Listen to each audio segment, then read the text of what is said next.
नमस्कार दोस्तों, मैं Abhishek Tyagi, astrology and vastu consultant आप सभी के समक्ष हमारे अपने YouTube channel V Astro Point में स्वागत करता हूं और आशा करता हूं कि आप हमारी वीडियो का काफ़ी तहे दिल से इंतजार भी कर रहे होंगे।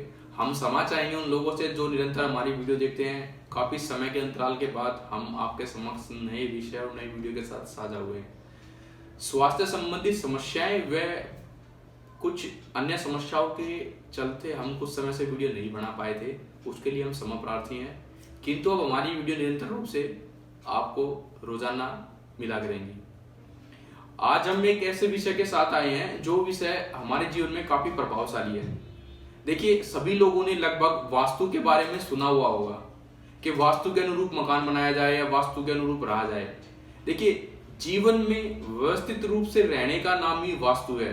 चीजों को उनके अनुरूप रखना ही वास्तु का नियम है और इसी नियम को अपनाते हुए जो लोग भवन का निर्माण करते हैं या भवन में रहते हैं, उनके जीवन में किसी भी तरह की कोई समस्या नहीं आती। उसी क्रम में आज हम बात करेंगे सबसे पहले वास्तु में दिशाओं का महत्व। वास्तु में दिशाएं कितनी होती हैं? पूर्व, पश्चिम, उत्तर, दक्षिण, ईशान, आग्नेय, नेत्रस्य, वाह्य, ब्रह्म, वायु, इस तरह से 10 दिशाएं होती हैं। ये 10 दिशाएं कॉमन होती हैं। इनके अंदर भी और अनेकों पद होते हैं।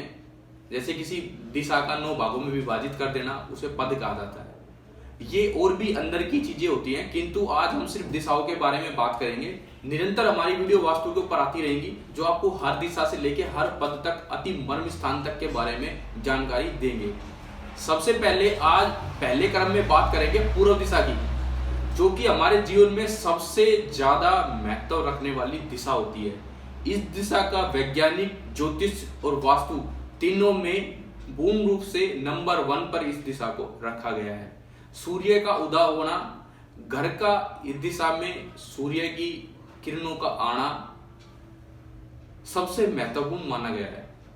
सबसे पहले बात उन लोगों की करेंगे जो भवन निर्माण करना चाहते हैं। देखिए, भवन निर्माण करते समय हमें हमेशा ध्यान रखना चाहिए कि हमारा भवन अगर पूर्वमुखी है तो पूर्वमुखी में घर का मुख्य द्वार कहां पर लगाया जाए। घर का मुख्य द्वार लगाते समय हमें क्या ध्यान रखना चाहिए कि घर के मुख्य हिस्से को 9 भागों में विभाजित किया जाए। इसको ऐसा करते हैं, जैसे किसी घर के फ्रंट की जो चौड़ाई है वो 90 फुट है, तो हमने उसको 9 भागों में विभाजित किया। 10-10-10 फुट के ऐसे 9 हिस्से हमने उसके बनाए। हमने क्या किया, इधर से यानी उत्तर दिशा से गिनना स्टार्ट किया और 10-10 फुट के 2 हिस्से छोड़कर जो वहां पर पद आते हैं, इन दोनों पदों पर यानी उस 20 फुट के अंतराल में आप कहीं भी दरवाजे का निर्माण कर सकते हैं। इन पदों को जयंत और महेंद्र, इन 2 नामों से जाना जाता है। इसमें मुख्य द्वार लगाने से घर में सुख, वैभव, धन व संतान की वृद्धि होती है और किसी भी तरह की कोई समस्या नहीं आती है। इसके अलावा अगर आपको दरवाजा यहां लगाना उचित नहीं है या यहां पर जगह नहीं है, तो दूसरी जगह दरवाजा लगाने से पहले किसी अच्छे वास्तुशास्त्री से सलाह अवश्य लें। अब बात करते हैं उन लोगों की जिनका मकान पहले से तैयार हो चुका है। अगर आपके मकान में पूर्व में वास्तु दोष है, पूर्व में वास्तु दोष कौन कौन से होते हैं? पूर्व में वास्तु दोष होते हैं मकान में ऊंचे नीचे टिल्ले होना, कबाड़ का इकट्ठा होना, पूर्व की दिशा का पूर्ण रूप से बंद होना, घर की अन्य दिशाओं से पूर्व दिशा का ऊंचा होना, एक भी खिड़की दरवाजा नहीं होना, पूर्व दिशा की तरफ वॉशिंग मशीन का होना, पूर्व दिशा से उत्तर की तरफ यानी ईशान की तरफ लैट्रिन, बाथरूम या कबाड़ खाना या स्टोर रूम का होना, अत्यधिक इलेक्ट्रिक सामान खराब मात्रा में पड़ा होना या पूर्व का हिस्सा कटा हुआ होना, ये सभी वास्तु दोष की श्रेणी में आते हैं।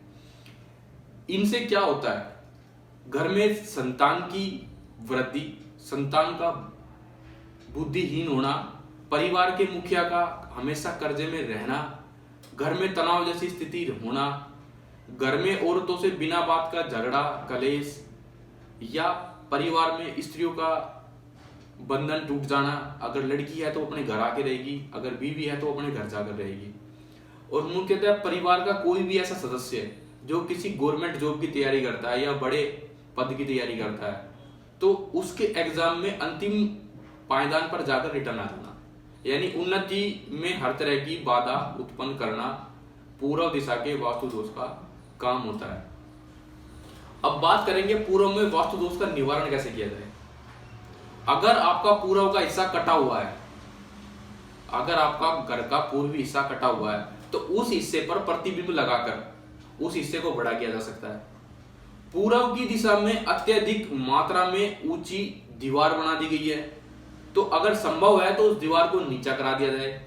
अगर नीचा कराना संभव नहीं है तो पश्चिम में या दक्षिण में किसी अन्य निर्माण का करा दिया जाए, यानी छत पर कमरा बनवा दिया जाए, जिससे पूर्व की दिशा नीची पे हल्की हो जाए। अगर पूर्व से पश्चिम की तरफ पानी का ढलान है तो कृपया उस पानी के ढलान को इस तरीके से व्यवस्थित किया जाए कि वह पूर्व, पश्चिम और दक्षिण से होते हुए पूर्व की तरफ आकर ईशान में निकल जाए। घर का अगर ऐसा हिस्सा कोई है, अनेकों विजिटों पर हम गए, हमने वहां देखा कि पूर्व में ना तो वेंटिलेटर खोल सकते हैं, ना खिड़की खोल सकते हैं, ना दरवाजा खोल सकते हैं, दूसरी तरफ कोई मकान है। ऐसी स्थिति में वो मकान बिल्कुल बंद है। ऐसे घरों में जाकर देखिए आप, सभी लोग धन की वजह से परेशान होंगे, व्यर्थ की चिंताओं में व्यस्त रहते होंगे, काम दाम का कोई ठिकाना नहीं होगा, जिसमें हाथ डालते होंगे घाटा होता होगा। ऐसे में उनको क्या चाहिए कि सबसे पहले तो कलर थेरेपी, पश्चिम की माफी चाहेंगे पूर्व की दिशा की तरफ कभी भी गहरे रंग का प्रयोग ना करें। पीला, सुनहरी, गोल्डन या हल्का संतरी, इन तीनों रंग का प्रयोग करें। इन्हीं तीनों रंग का आप कलर कराएं। अगर गहरा कोई हरा, गाढ़ा, नीला, पीला इस तरह का कोई कलर कराया हुआ है तो आप उसको तुरंत प्रभाव से हटा सकते हैं। या फिर आपको चाहिए कि ऐसी दिशा में ऐसा कोई कमरा जहां पर परिवार के लोग ज्यादातर बैठते हों, वहां पर ऐसी कोई पेंटिंग लेकर आइए जिसमें सूर्य देव 7 घोड़ों पर बैठकर आ रहे हों या विराजमान हो। ऐसी पेंटिंग लगाने से आपको पॉजिटिविटी क्रिएट होगी। घर के जो भी कमरे पूर्व दिशा की वजह से बंद है, उनको चाहिए कि अपने बेड के पीछे की दिशा पे सनफ्लावर की पेंटिंग या फिर ऐसी कोई पेंटिंग जिसमें सूरज उदय हो रहा हो, काफी तेज मात्रा में ना हो, यानी सुबह 6, 7, 8 बजे का टाइम हो, बड़ा सुंदर मनमोहक दृश्य हो, सूरज उग रहा हो, नदी से पानी बह रहा हो, पंछी अपने घरों से जा रहे हो। इस तरह की कोई पेंटिंग अगर आप लगाते हैं तो घर के लोगों के अंदर पॉजिटिव एनर्जी आती है और वो व्यवसाय की तरफ चल निकलते हैं। तीसरा चाहिए कि अगर पूर्व दिशा के वास्तु दोष की वजह से काफी समस्याएं क्रिएट हो रही है तो ऐसे में आपको चाहिए कि आप तांबे का सूर्य यंत्र या सूर्य की कोई प्रतिमा लाएं और उसको पूर्व दिशा में ऐसी जगह लगाएं जहां से सबकी दृष्टि उस पर पड़े। उसकी साफ सफाई और पूजा का भी ध्यान रखें। इसके बाद बात करते हैं उन लोगों की जो पूर्व दिशा की तरफ वॉशिंग मशीन चलाते हैं। यह एक बहुत बड़ा वास्तु दोष है। मैंने बहुत से घरों में देखा है, वो पूर्व की तरफ नल लगा हुआ, उधर वॉशिंग मशीन लगा दी, उधर ही कपड़े धो रहे हैं। ये बिल्कुल गलत है। इसका स्थान को तुरंत प्रभाव से चेंज किया जाए। अब बात करेंगे पूर्व दोष की वजह से घर में होने वाले दिन रात कलेश के बारे में। छोटी छोटी बातों पर झगड़ा, घर के एक दूसरे लोग आपस में दूसरे चिढ़ते हैं। ऐसे में पूर्व की दिशा में जयंत महेंद्र वाला जो पद होता है, यानी घर से 2-3 पद, उत्तर की दिशा की तरफ से 2-3 पद अगर आप चलेंगे तो वहां पर जो स्पेस होता है वहां पर चाहिए कि राम दरबार की एक सुंदर से सुंदर प्रतिमा लाई जाए और उसको लगाया जाए। ध्यान रहे प्रतिमा ऐसी जगह लगाई जाए जहां पर सफाई का विशेष ध्यान हो, परिवार के सभी सदस्यों की उस पर निगाह बढ़ती हो। ऐसे में पूर्व के सभी वास्तु दोष समाप्त हो जाते हैं। अंत में बात करेंगे उन लोगों की जो पूर्व दिशा की वजह से किसी कार्य में कामयाब नहीं हो पा रहे हैं। उनमें मुख्यतः वह लोग होते हैं जो किसी कॉम्पिटिटिव एग्जाम की तैयारी करते हैं, क्योंकि पूर्व दिशा प्रतियोगी परीक्षाओं में उत्तीर्ण होने के लिए सबसे उत्तम दिशा मानी गई है। ऐसे लोगों को सबसे पहले तो चाहिए कि पूर्व की तरफ मुंह कर कर पढ़ाई करें।